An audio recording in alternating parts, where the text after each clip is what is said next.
Thank you for joining us for another video. Tonight what we're going to be talking about is a review of the Seiko Coutura, I don't know how to pronounce that, radio synchronized solar watch. It's a men's watch. The model number is SSG019. Here is the watch box. This is how it'll come in the mail, or wherever, however you buy it, maybe at the store. It's in this nice sturdy white box, which is fine. It doesn't. Okay. Here's how the watch comes out. It looks like it's just a little bit. Okay, here's the Seiko watch. And it comes out in its little pillow, a Seiko pillow. And are you able to focus in on that pretty well? I like to talk about the watch, of course, obviously. Several things about it. I'm going to try. There's a lot to cover, but I'm going to try to cover it quickly. Try to make a short video. This watch is radio controlled, and it's kind of a new thing that's come on the market in the last, I don't know when it started, maybe 15 years ago, but now it's become really popular. And what it is this watch and other radio controlled watches are run by, or directed by I should say, the atomic clocks. The number one atomic clock in the world is in England, and all the clocks in the world and all the watches in the world have their time based upon that one clock. Well, this one particular clock has a bunch of secondary clocks that are in tune with it, and I'm trying my best to express that. Anyway, in Colorado there's such a clock, and it has exceptionally accurate time.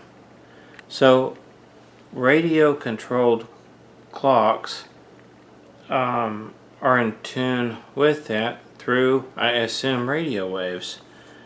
There's an antenna right here in the 10 position, number 10 position on the dial, that's in the case, and that antenna picks up a signal from Colorado, and that signal will keep the time precisely accurate. It'll keep the day and date correct, so you never have to set the time, nor do you never have to set the day or the date.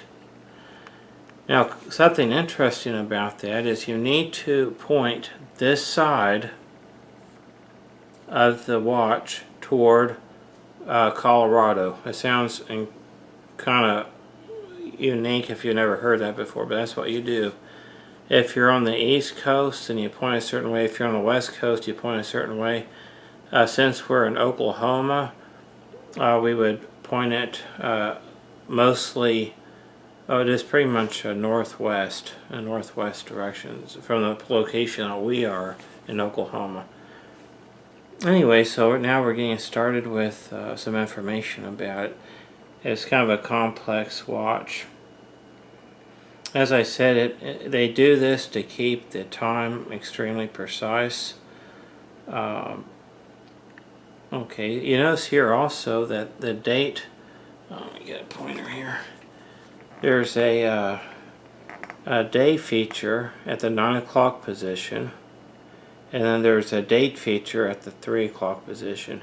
This is one small concern I have about this watch. Is I wish they had been able to make that number just a little bit bigger. It's hard for, it just seems a little bit small for the watch, but everybody has their preferences, and the viewer may feel differently about that. Also, what we have here is LumiBrite hands, is what Seiko calls them. The hands are LumiBrite, as well as some of the hour markers, and they glow green in the dark. This particular watch is a 100-meter rating, water resistant, and it has a screw down crown. Now there may be some of you who aren't familiar with what a screw down crown is. What it is the crown screws out and then you screw it back in to keep the case watertight. There's a little seal in there, and by screwing that back down it keeps it real tight against that water seal. Okay. Alrighty. There's a world time function down here in that lower dial. As Seiko has very nicely polished cases. You can see how nice and shiny and smooth that is. That's an indication of a quality watch, by the way.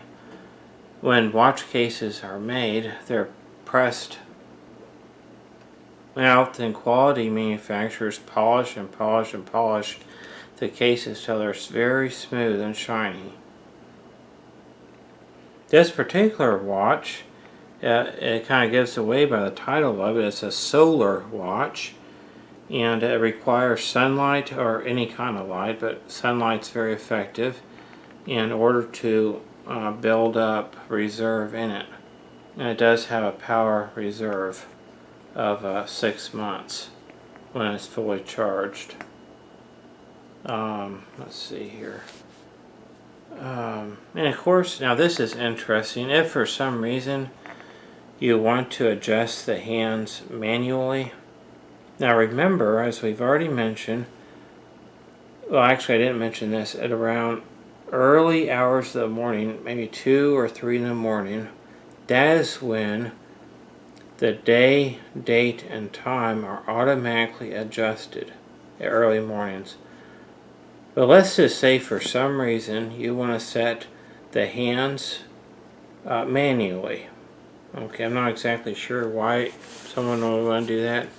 There are people who want to make slight adjustments to the position of the hands, so just in case they don't line up absolutely perfectly where they want them.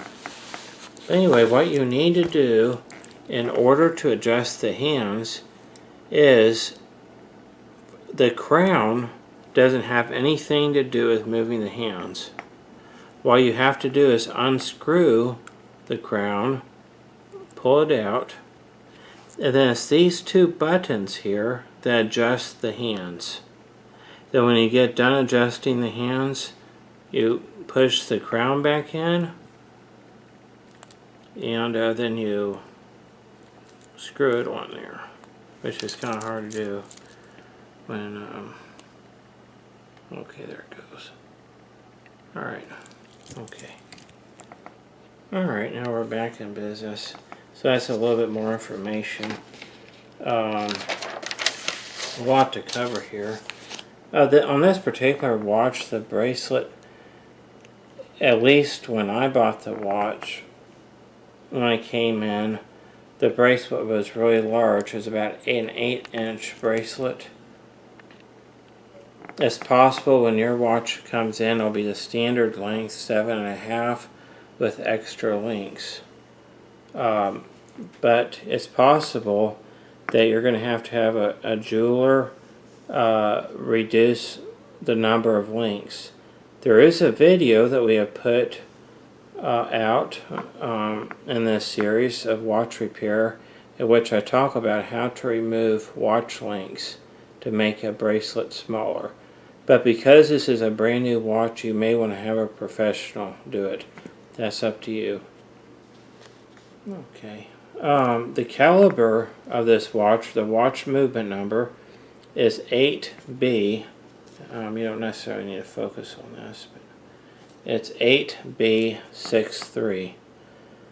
I only mentioned that in passing. I don't know if it's particularly important, but Seiko on a similar watch, on similar watches, they have another movement called the 8B92. So this is the 8B63, and there's also a movement called the 8B92. And to be honest, I'm not sure of the difference. I assume that the AB63 has something to do with the world time function, but I don't know that. The movement is made in Japan, and that's good. The case is, according to the literature, now this is interesting, at least to me, the case is 44.5 millimeters. Now what I have is I have a micrometer, and I don't want to scratch up this case by putting it on there again. But what I did is I measured this watch from the smallest point right here. I didn't measure it from the crown or the crown protector or the button protectors or the buttons. I measured it from the smallest part to the smallest part, right across there. The smallest possible number I could get. And the number I kept getting was 46 millimeters. So I'm not exactly sure how they got a 44.5, but I'm no doubt I'm doing something wrong there. Now the back of the watch is a glass back. Now it may not look that way, but that is a glass back with a Seiko symbol on it. Okay, we'll be looking at that in just a minute. Something else about this watch is the bracelet of it is an acquired taste, and that's what's wonderful about Seiko is they have, I think, 5 different families of watches. This one, as we've already been talking about, is in the Coutura family, and it's the only family of Seiko watches that have this particular style of bracelet. Also, to the best of my knowledge, it's the only family of watches that have these V's in the cases. It's an acquired taste.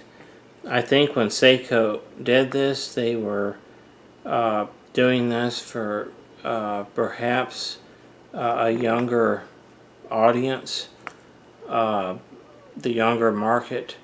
My own preference is it's not my personal favorite. I think it's a great looking watch, but I do prefer the Seikos, the other Seikos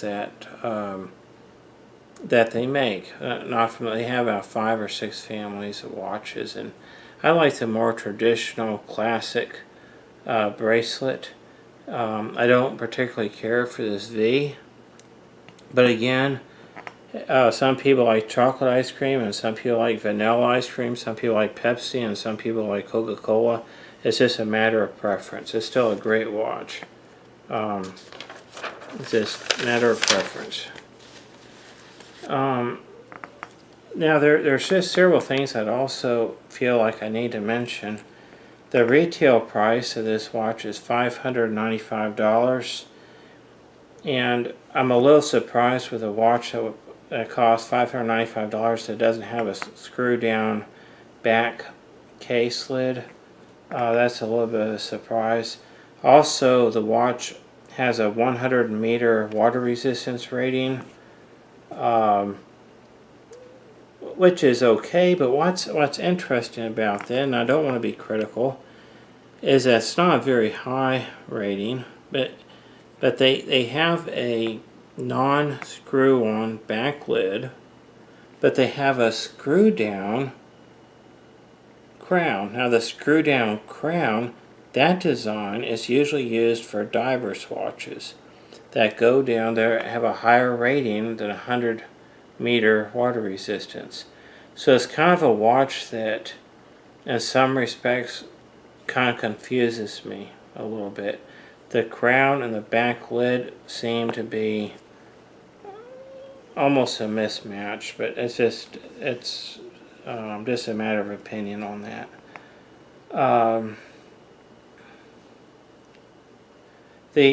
In my opinion, the watch case and so forth, it's just a little bit larger. By the time you go with the crown all the way out to here, you're looking at very near 50 millimeter. I don't know, it's a large watch, And that's kind of the trend now. There's lots of people that like them, and I see them all the time, and I wish Seiko the very best with them. And to each their own. It's just my preference is for a smaller case. But that's just a matter of opinion, like I've already said 5 times. Okay. I do think that it's best if you try on the watch and look at the watch before you buy it, just to see if it's what you want. And make sure that wherever you buy the watch that you're allowed to return it. That's just a good policy for any watch. And another thing I'll mention just in passing, and it's a small thing, is that Seiko has what they call the scissor back here, or the clasp. And what I find, it's not a big deal, but it's kind of interesting that this is made out of stamped steel. It's kind of, for Seiko, this would be okay if it was on one of their less expensive watches, but I'm surprised on a $595 watch that they would have that low quality scissor thing that's made out of stamped steel. The fact that it's a scissor clasp doesn't bother anybody, and as I said, that's just a matter of opinion, and for some people it'd be no big deal. I decided to mention that. Something else here that kind of caught my eye. It's impossible to see by the camera, but when you run your finger against the watch, right between the crystal and the black bezel, you can feel an indentation there, a gap. And what I think might happen, and I hope this doesn't happen, is that when the man wears this watch, it's possible that things will get caught on that piece of glass. And I'm afraid it might chip. Also, 10 years from now, this will be full of dirt, so you'll need to clean that every once in a while to get the dirt out. There's just that indentation there. And that caught my eye because when the crystals are raised up higher, then they don't. It's just something I would notice. I don't have time to really go into that a lot. Another thing here that we notice is that the bezel ring is beautiful. It's painted black, or it's either painted black or it's electroplated black. I'm not sure which one. It has these white letters on it, and these are the different atomic places where there are atomic clocks around the world. The one that's relevant to us is the one in Colorado. Okay. A possible concern about this watch is that whether this is painted or electroplated, is a concern might be that we don't want that to chip. I'm afraid that at some point this black electroplate or paint will chip. I'm certain, though, that Seiko, being the high-quality company it is, they use the highest quality electroplating or paint that has a very strong resilience or very strong characteristics that will keep that from happening. Also, in here, you'll notice that those particular cities around the world where there's atomic clocks is in white letters in there. Might be kind of hard to see.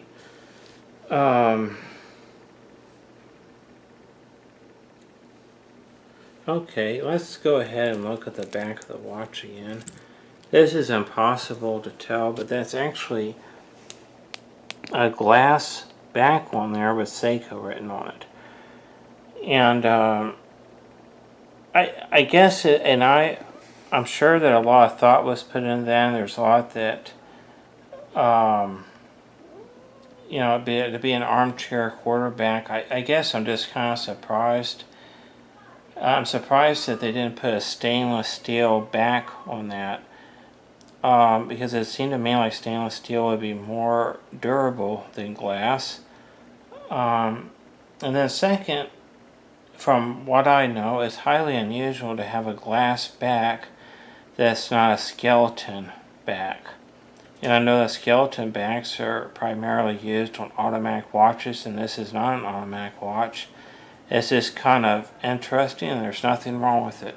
One advantage of it being glass is it would be extra smooth when it's coming on and off your wrist, so maybe that was a factor.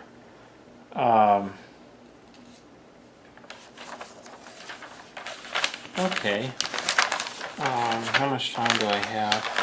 Okay, also what it has here is kind of this dial here, in some people's opinion, might be just a little bit busy. There's a lot going on.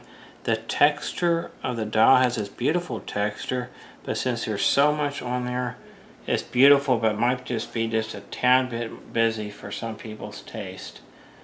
It has a 6-month power reserve, which is great, but Seiko also has traditional quartz watches, and the quartz watch batteries last 4 or 5 years. So you go with the old technology that lasts 4 or 5 years, or you go with this technology that has a power reserve of 6 months. Okay.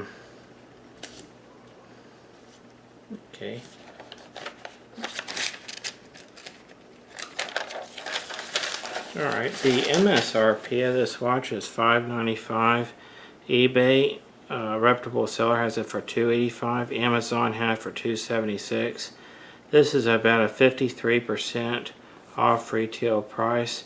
And here I just simply wrote that there's a lot of options of different Seikos. Don't just go by this one. Look through all the different Seiko things on their website. They have a whole lot of options to choose from.